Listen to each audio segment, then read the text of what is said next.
晚上好，欢迎来到深夜听书小电台。今晚想跟大家分享的这本书是情书。你有没有一个名字藏在心里很多年，从未说出口？不是忘记了，是太重要了，重要到敢轻易提起。你会在某个下雪的深夜，在某个熟悉的街角，在听到一首老歌的瞬间，忽然想起那个人，想起他说话时微微侧头的角度，想起他笑起来眼睛弯成的弧度，想起你们最后一次见面时那句始终没能说出口的话。时间过去很久了，久到你以为自己已经好了，已经忘了，已经可以笑着谈起过去了。可那个名字还是会像一枚小小的图钉，在某一个毫无防备的时刻轻轻扎进你的心脏，不疼，就是有点酸，有点胀，有点透不过气。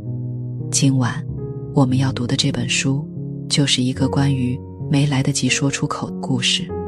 它发生在日本北海道一个叫小樽的雪城里，两个同名同姓的男女，一场阴差阳错的通信，一段被掩埋了10几年的青春。这本书叫《情书》，作者岩井俊二，他用一封寄往天国的信，轻轻地替我们所有人问出了那句藏在心底的话：你好吗？我很好。岩井俊二1963年生于日本宫城县仙台市。他不是传统意义上的小说家，他首先是电影导演、编剧、影像作家，这种多重身份深刻地影响了他文字的视觉性。读他的小说，你会感觉自己在看一部电影。雪落在睫毛上的重量，窗帘被风吹起的弧度，光线在图书馆书架间缓慢移动的轨迹，每一个细节都被精确地拍摄下来，储存在文字里。他在横滨国立大学就读期间就开始尝试8毫米电影创作，毕业后他进入电视行业，拍摄 MTV 广告、电视剧。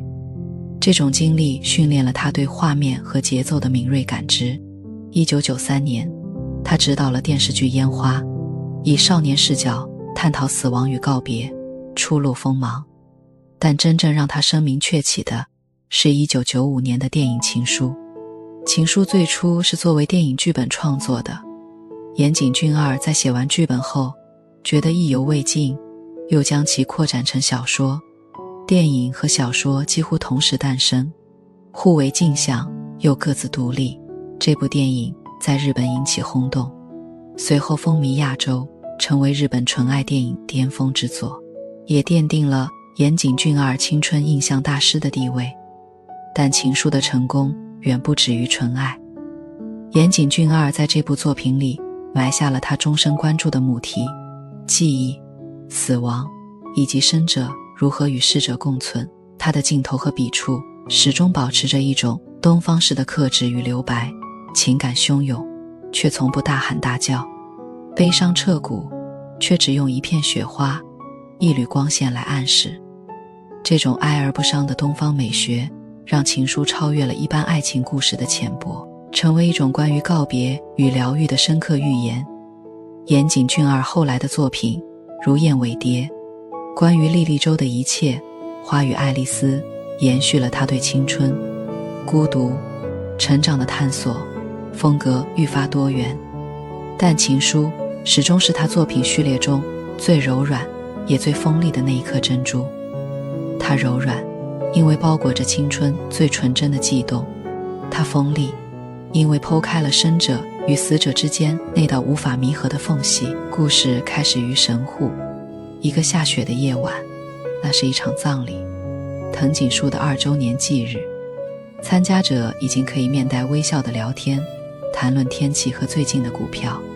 只有藤井树的未婚妻渡边博子一个人跪在墓碑前，久久没有起身。雪落在他的黑发上，落在大理石的墓碑上，落在刻着藤井树3个字的冰冷石面上。他闭上眼睛，想象他还在时的样子。他说话时有些羞涩的侧脸，他笑起来微微眯起的眼睛，他最后一次登山前回头向他挥手的样子，然后他睁开眼，什么都没有，只有雪。回家后，脖子翻出了藤井树中学时的毕业纪念册，他找到了他当年的住址，北海道小樽市一个早已不存在的门牌号。一个念头忽然涌上来，写封信给他。虽然知道那地址早已作废，虽然知道他永远不会收到，但他就是想写。他拿起笔，在信纸上写下最朴素也最沉重的几个字：藤井树，你好吗？我很好。渡边博子。这封信像一只没有拴线的风筝，被投进了邮筒。所有人都以为它会石沉大海，然而几天后，博子收到了一封回信。信封上的字迹让他心跳漏了一拍，那分明是藤井树的笔迹。他颤抖着拆开，信纸上只有短短一行字：渡边博子，我很好，只是有点感冒。藤井树。故事就从这封来自天国的回信真正开始了。脖子不敢相信，却又忍不住相信，他开始和这个藤井树通信，对方似乎真的存在，真的住在小樽，真的知道关于藤井树的种种细节。脖子的现任男友秋叶觉得蹊跷，提议去小樽一探究竟。他们来到小樽，在那个地址附近守候，终于他们看到了那个写信的人，一个和脖子长得一模一样的女孩。她骑着自行车从巷口出来，车筐里装着菜，神情平静。脖子愣在原地，像看见了自己的影子。那一刻他明白，这不是奇迹，这是命运的恶作剧。这个女孩也叫藤井树，是他未婚夫中学时的同班同学。同名同姓的巧合让脖子的信阴差阳错地送到了另一个藤井树的手里。到此为止，故事似乎只是一场误会，但脖子没有停止通信。他开始向这个女藤井树询问：你认识我的未婚夫吗？他中学时是什么样子？你能告诉我关于他的事吗？于是叙述的重心从脖子转向了女藤井树。在他的回忆里，一段被掩埋10几年的青春往事开始像融雪一样一点一点显露出来。那是一个关于同名同姓的青春修罗场。女藤井树和男藤井树是同一个班上的同名同姓同学。从入学的第一天起，他们就成为全班的笑料和捉弄对象。值日表上，两人被故意安排在一起。选举班委时，有人恶作剧地在黑板上写下藤井树爱藤井树。发试卷时，两人会同时站起来，然后红着脸坐下，等对方先领。女藤井树回忆里的男藤井树是一个奇怪的、沉默的、有些别扭的男孩。他很少说话，总是一个人坐在靠窗的座位上，要么看书，要么望着窗外发呆。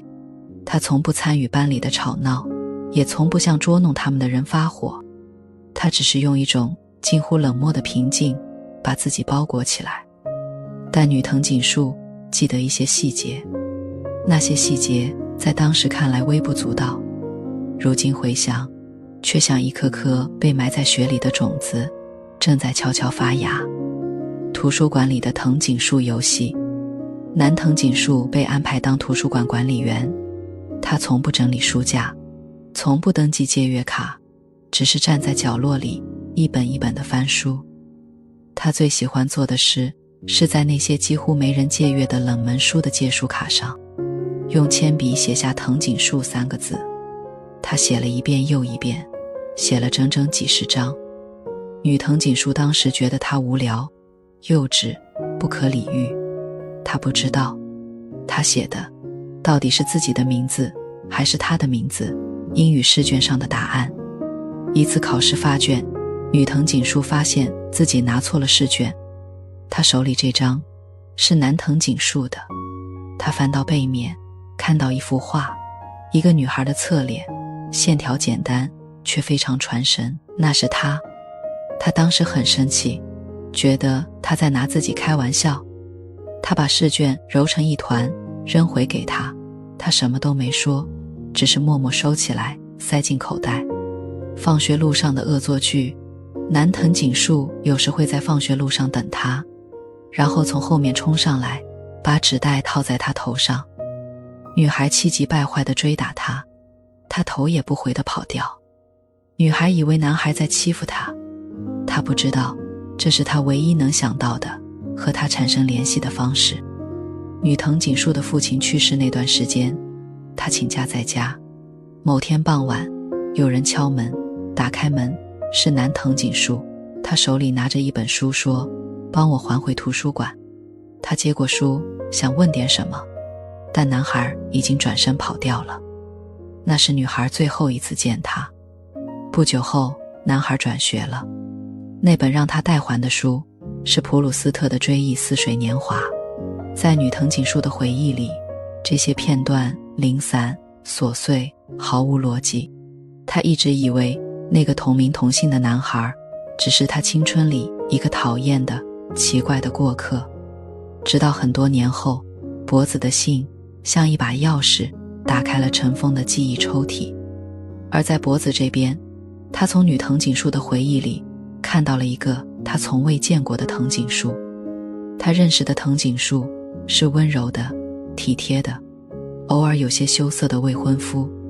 可女藤井树口中的他是沉默的、别扭的，甚至有些幼稚的。这两个形象无法重合。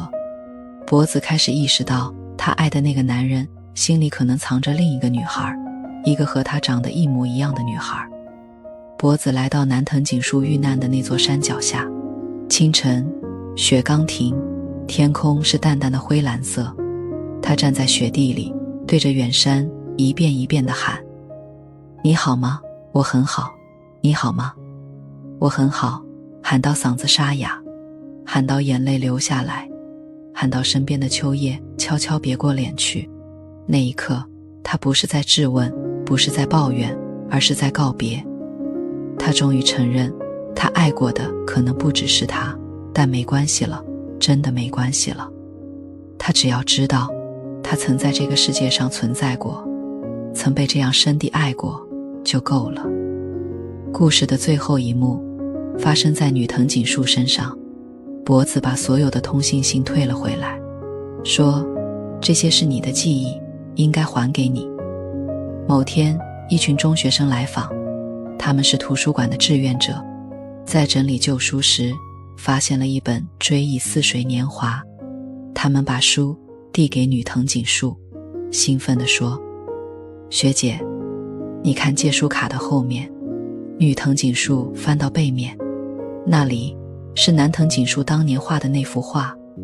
他的侧脸，铅笔线条已经有些模糊，但那份小心翼翼、笨拙又深情的笔触，穿越十几年的光阴，依然清晰可见。他愣住了，眼泪毫无预兆地涌了出来。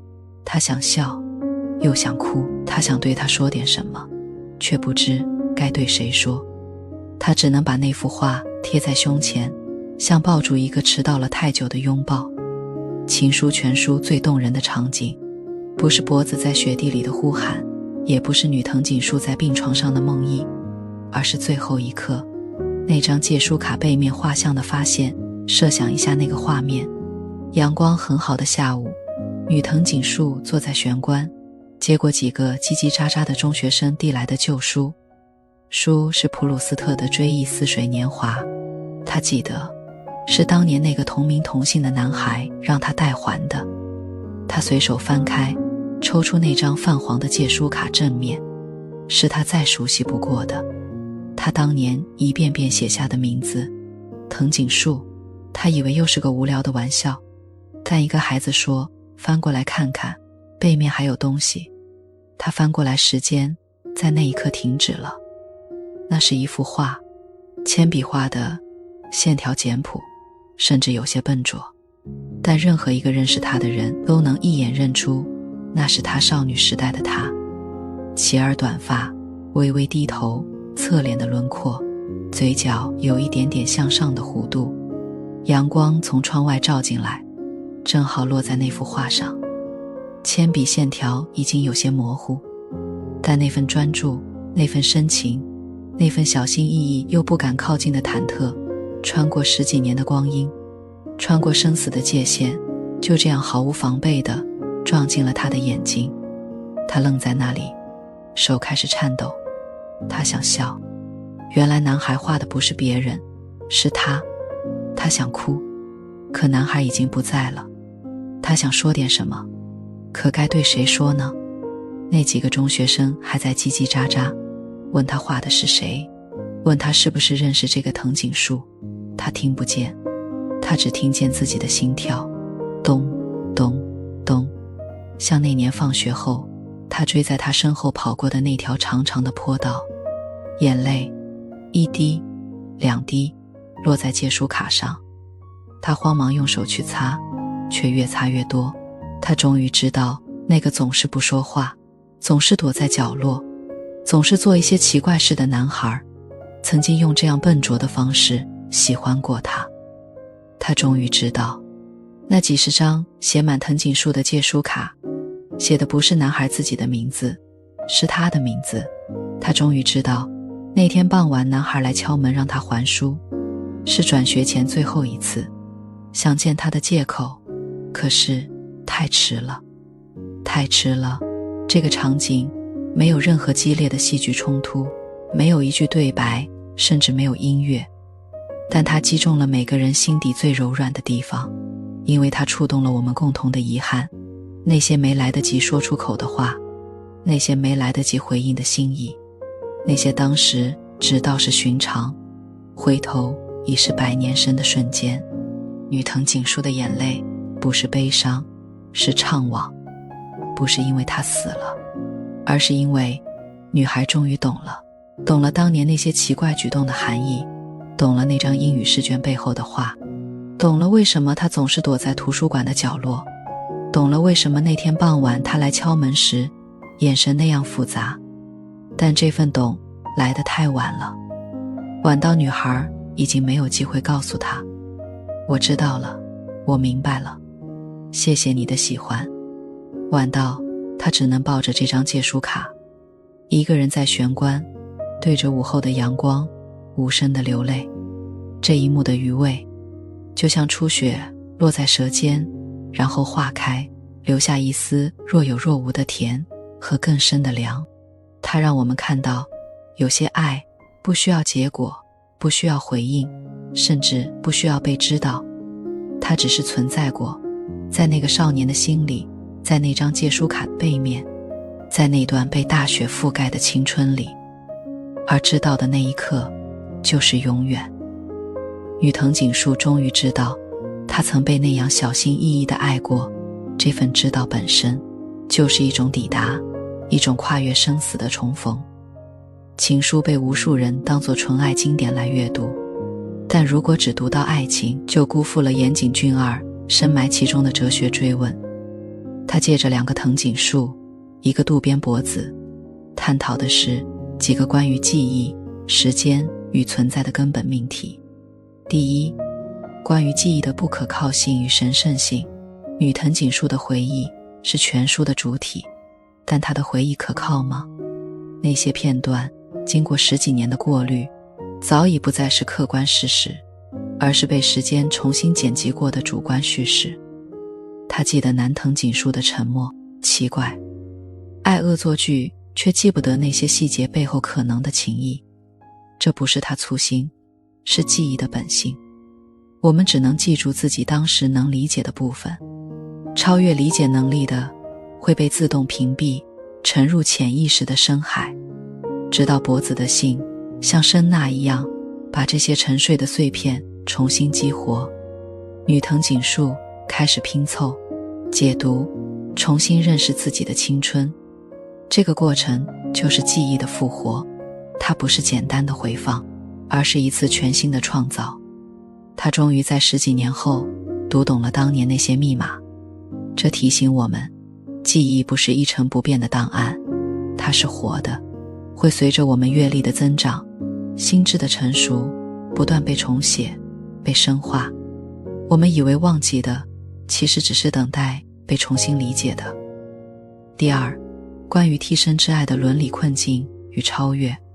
脖子面临的真相是残酷的，他爱的男人可能因为他和另一个女孩长得一模一样，才选择了他。这个认知足以摧毁任何人的自我价值感。但岩井俊二的处理是东方式的含蓄与宽厚，他没有让脖子陷入怨恨，而是让他一步步走向接纳。脖子去那座山，对着雪地呼喊，是他自我疗愈的顶点。你好吗？我很好。这6个字既是问逝者，也是问自己。女孩终于可以承认，她被爱过，也被爱过。她爱过别人，也爱过他。这2种爱不需要互相否定。爱的形式有千万种，有明目张胆的告白，也有沉默隐忍的守护，有两情相悦的圆满，也有阴差阳错的遗憾。只要是真的，就值得被尊重。脖子的超越在于他没有被替身的身份定义，他从我是不是他的替代品的追问中走出来，抵达了我曾真实的爱过，也被真实的爱过的确认。他不需要成为唯一，他只需要成为之一。这种对爱的理解超越了占有欲，进入了更辽阔的慈悲。第三，关于未完成的美学价值。情书的故事充满了未完成。男藤井树没有说出口的告白，女藤井树没有回应的感情，脖子没有问出口的疑问，甚至那封寄往天国的信本身就是一场未完成的对话。但正是这些未完成，让故事有了余味，有了持续发酵的力量。如果当年男藤井树直接表白了，如果女藤井树当时就懂了，如果脖子和男藤井树有过一次坦诚的沟通，故事会是什么样？可能会圆满，但也会失去它穿透时间的力量。岩井俊二似乎在告诉我们，生命中最美的部分往往不是那些完成的，而是那些未完成的。它们像一张没有弹出的唱片，一架没有弹完的钢琴，永远保留着无限的可能性。它们不折磨你，它们只是陪伴你，在每一个孤独的深夜，给你一点若有若无的温暖。女藤井树最终看到的那幅画，就是一个未完成的完成。它不是一段关系的开始，而是一段记忆的封印被揭开。它不需要回应什么，因为回应已经不重要了。重要的是，他终于知道自己曾被那样的看见过，这份被看见本身就是礼物。第四，关于死亡与生者的关系。情书里最重要的人物其实是一个已经死去的人，南藤井树，他贯穿始终，却从未真正出场。这种结构本身就是一种隐喻，死者并没有真正消失，他们活在生者的记忆里，活在被讲述的故事里，活在每一个偶然被触发的瞬间。脖子的信，女藤井树的回忆，秋叶的陪伴，甚至那些中学生对借书卡的好奇，所有这些都是南藤井树生命的延续。岩井俊二想说的是，死亡不是生命的终点，遗忘才是。只要还有人记得，还有人讲述，还有人因为想起你而微笑或流泪，你就没有真正死去。这种对死亡的理解，它不承诺来世，不虚构天堂，它只是诚实地告诉我们，你存在过，有人记得你，你影响了他们的人生，这就够了。南藤井树至死没有说出口的爱，最终被两个女人共同完成。脖子用告别完成了他生前的关系，女藤井树用理解完成了他死后的遗憾。他不再是那个沉默的笨拙的少年，他成了一个符号，一个象征，一段无数人共鸣的青春。情书的哲学是一种透明的哀伤，他承认生命的遗憾、错失，无法回头，却不因此否定生命本身的美好。他告诉你，有些爱注定没有结果，但爱的过程本身就是结果。有些人注定无法重逢，但记忆本身就是一种重逢。你可以哭，可以笑，可以在雪地里大喊，可以抱着借书卡发呆，然后太阳升起，雪融化，日子继续，而那个名字依然藏在心里，只是不再那么疼了。合上书，窗外如果有雪，你会觉得那雪落在心里，凉凉的，又有点暖。如果没有雪，你会想象自己站在小樽的某个山坡上，看着两个长得一模一样的女孩，在各自的时空里爱着同一个名字。我们读情书，读的其实不是别人的故事，是自己，是那个在中学时代偷偷写过谁名字的自己，是那个收到过纸条却没敢打开的自己，是那个毕业时什么都没说，只在毕业纪念册上写下前程似锦的自己，是那个在很多年后某个深夜忽然想起某个人的脸，然后轻轻叹一口气的自己。脖子问你好吗？他问的是那个已经不在了的人，但我们每个人都曾在心里这样问过某个人，那个人可能还活着，只是再也见不到了，可能已经死了，只能以记忆的方式存在，可能就在你身边，只是你们之间隔着无法言说的距离。我们问你好吗，其实是在问自己，我好了吗？我放下了吗？我可以继续走了吗？女藤井树最后笑了，又哭了。她知道的太晚，但毕竟知道了。人生最怕的不是知道的太晚，是永远都不知道。不知道曾被那样小心翼翼地爱过，不知道自己的存在曾照亮过另一个人的青春，不知道那张借书卡的背面藏着一幅画。所以情书最后留给我们的不是悲伤，是一种温柔的提醒。如果你心里有一个人，如果你曾偷偷写下过他的名字，如果你有一句话始终没说出口，别等了，写下来，寄出去，或者至少让自己知道。因为有些话不说，就永远只是铅笔痕迹，会被时间擦掉。说了，哪怕没有回应，也成了借书卡背面的那幅画，会有人记得。最后，我想把脖子那句最简单的问候转变成一个问题，留给你，作为今夜与自己的对话，那个藏在心里很多年，你始终没有好好告别的人。如果今天你能给他写一封信，你会写什么？第一句会是你好吗？愿你心里的雪终会融化。晚安。